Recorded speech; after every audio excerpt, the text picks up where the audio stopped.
നമസ്കാരം. സോഡിയാക് മീഡിയയിലേക്ക് എല്ലാ പ്രേക്ഷകർക്കും സ്വാഗതം. 2025 ഡിസംബർ മാസത്തെ ചതയ നക്ഷത്രക്കാരുടെ നക്ഷത്രഫലമൊന്ന് പരിശോധിച്ച് നോക്കാം.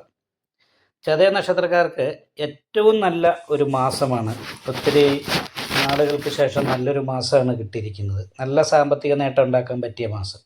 കാരണം എന്താ വെച്ചാൽ 5ാം ഭാവത്തിൽ സർവേശ്വരകാരകനായിരിക്കുന്ന വ്യാഴം ചാരവശാൽ സഞ്ചരിക്കുമ്പോൾ രക്ഷാസ്ഥാനത്ത് സ്വയം മുന്നിട്ടിറങ്ങി ചെയ്യുന്ന കാര്യങ്ങളിലൊക്കെ വിജയിക്കാനുള്ള യോഗത്തോടു കൂടിയിട്ട് ലഗ്നാൽ 2ലാണ് ശനി ചന്ദ്ര ലഗ്നാധിപതി നിൽക്കുന്നത്. 10ൽ ബുധശുക്ര യോഗമാണ്. 10ാം ഭാവാധിപതി ലാഭസ്ഥാനത്ത് നിവർത്തി സ്ഥാനാധിപതിയോട് ചേർന്നാണ് നിൽക്കുന്നത്. അപ്പം എല്ലാ ഗ്രഹങ്ങളും ഒരുപോലെ അനുകൂല സ്ഥലത്ത് നിൽക്കുന്നു എന്ന് പറയുന്നൊരു യോഗമാണ്.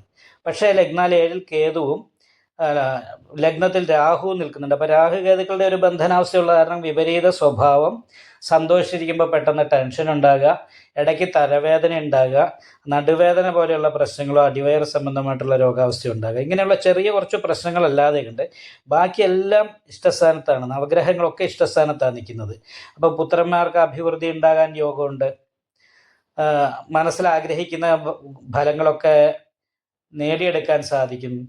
അതേപോലെ തന്നെ പൂർവ്വപുണ്യ ഫലത്തിൽ പുണ്യങ്ങൾ അനുഭവിക്കാനായിട്ട് യോഗമുള്ള സമയമാണ്. ജലചരധന ഭോക്ത എന്ന് പറയുന്ന യോഗം ചെയ്ത് ലഗ്നാധിപതി മീനൻ രാശി നിൽക്കുന്ന കാരണം കൊണ്ട് തൊഴിലുമായിട്ട് ബന്ധപ്പെട്ട് വിദേശത്തോ വീട് വിട്ട് അന്യദേശത്തോ പോകാൻ യോഗമുണ്ട്. അതേപോലെ തന്നെ വിനോദസഞ്ചാരം എന്നുള്ള നിലയ്ക്ക് നാട് കാണാനൊക്കെ കറങ്ങാനായിട്ട് യോഗമുള്ള സമയമാണ്. ജോലിയുടെ കാര്യത്തിൽ നേതൃത്വപരമായിരിക്കുന്ന തൊഴിലാണ്. സ്ഥാനക്കയറ്റം പോലെയുള്ള കാര്യങ്ങൾ ചെയ്യുന്ന തൊഴിൽ കിട്ടും. പ്രതീക്ഷിക്കാത്ത സാമ്പത്തിക വർധനവിന് യോഗമുള്ള സമയമാണ്. ഗവൺമെൻറ് ജോലിക്ക് ലിസ്റ്റിലൊക്കെ വന്ന് കാത്തിരിക്കുന്നവർക്ക് നിയമനം കിട്ടാനായിട്ട് യോഗമുള്ള സമയമാണ്. നേതൃത്വ സ്വഭാവം കർമ്മമേഖലയിൽ വർദ്ധിക്കും. അത് കാരണം കൊണ്ട് തന്നെ മറ്റുള്ളവരെ നിയന്ത്രിക്കാനൊക്കെ പറ്റുന്ന രീതിയിൽ കാര്യങ്ങൾ അനുകൂലമായി വരും. ഇതുവരെ ഉണ്ടായിരുന്ന വരുമാനം എത്രയാണോ അതിലും വർദ്ധിക്കാനായിട്ട് ഡിസംബർ മാസത്തിൽ യോഗമുണ്ട്. ബുധശുക്ര യോഗം എന്ന് പറഞ്ഞു. അപ്പം ബുധൻ 4ാം ഭാവാധിപതി 4ലേക്ക് ദൃഷ്ടി ചെയ്താണ് നിൽക്കുന്നത്. എന്ന് വെച്ചെന്നാൽ വീട് മോടി പിടിപ്പിക്കാനായിട്ട് സാധിക്കുക, ഭൂമി വാങ്ങാനായിട്ട് സാധിക്കുക, വാഹനം വാങ്ങാനായിട്ട് സാധിക്കുക, ഇങ്ങനെയുള്ള കാര്യങ്ങളൊക്കെ ആഗ്രഹിച്ചാൽ അത് സാധിക്കും. എന്ന് വെച്ചെന്നാൽ നമ്മൾക്ക് മനസ്സിൽ ഇന്ന വേണം എന്നുള്ളൊരു ആഗ്രഹവും അതിനായിട്ടുള്ള പരിശ്രമം ഉണ്ടെങ്കിൽ തീർച്ചയായിട്ടും തടസ്സങ്ങളില്ലാതെ കാര്യങ്ങൾ മുന്നോട്ട് കൊണ്ടുപോകാനായിട്ട് സാധിക്കുമെന്ന് ചുരുക്കം. പഠനത്തിൻ്റെ കാര്യത്തിൽ വിദ്യാർത്ഥികൾക്ക് അത്ര വലിയൊരു മെച്ചം പറയാൻ പറ്റില്ല. എന്ന് വെച്ചെന്നാൽ 2ാം ഭാവത്തിൽ ശനിയാണല്ലോ.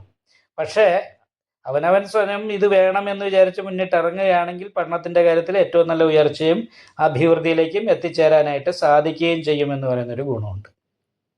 ഭാര്യയ്ക്ക് എന്തെങ്കിലും ചില്ലറ കാലുവേദന, കൈവേദന പോലെയുള്ള രോഗാവസ്ഥ, തലവേദനയൊക്കെ ഉണ്ടാകാം. എന്നാൽ 7ാം ഭാവാധിപതി സർവാഭിഷ്ട സ്ഥാനത്ത് നിൽക്കുന്ന കാരണം ദാമ്പത്യ സുഖം അനുഭവിക്കാനും ഭാര്യയെ കൊണ്ട് നേട്ടങ്ങൾ ഉണ്ടാകാനുള്ള യോഗമുണ്ട്. ഭാര്യ കുടുംബങ്ങളിൽ നിന്നും അനുകൂലമായിരിക്കുന്ന നേട്ടങ്ങൾ അനുഭവിക്കാനായിട്ട് സാധിക്കും. ഇനി എടുക്കുന്ന തൊഴിലില്ലാത്തവർക്ക് അല്ലെ ഉള്ള തൊഴിലിൽ തന്നെ ഇനിയൊരു സ്ഥാനക്കയറ്റമോ അതിലും ശമ്പളം കൂടുതലുള്ള ഒരു തൊഴിൽ വേണമെന്ന് ആഗ്രഹിച്ചിട്ടുണ്ടെങ്കിൽ അതിലേക്ക് മാറാനായിട്ട് പരിശ്രമിച്ചാൽ അതും സാധിക്കുന്ന ഒരു സമയമാണ്. എന്തായാലും രാഹുപൂജ, കേതുപൂജ മുതലായിട്ടുള്ള വഴിപാടുകൾ ചെയ്തിട്ട് തടസ്സങ്ങൾ മാറ്റിയാൽ നല്ല ഗുണം ഈ മാസത്തിൽ കിട്ടുന്നതാണ്. നിങ്ങളുടെ അഭിപ്രായങ്ങൾ കമന്റ് ചെയ്യാം. ജ്യോതിഷവുമായി ബന്ധപ്പെട്ട കൂടുതൽ കാര്യങ്ങൾ അറിയാൻ ഈ ചാനൽ സബ്സ്ക്രൈബ് ചെയ്യുക. ഞങ്ങളുടെ ഓൺലൈൻ കൺസൾട്ടൻസി നമ്പർ താഴെ ഡിസ്ക്രിപ്ഷൻ ബോക്സിൽ കൊടുത്തിട്ടുണ്ട്. ആവശ്യമുള്ളവർക്ക് കോൺടാക്റ്റ് ചെയ്യാവുന്നതാണ്.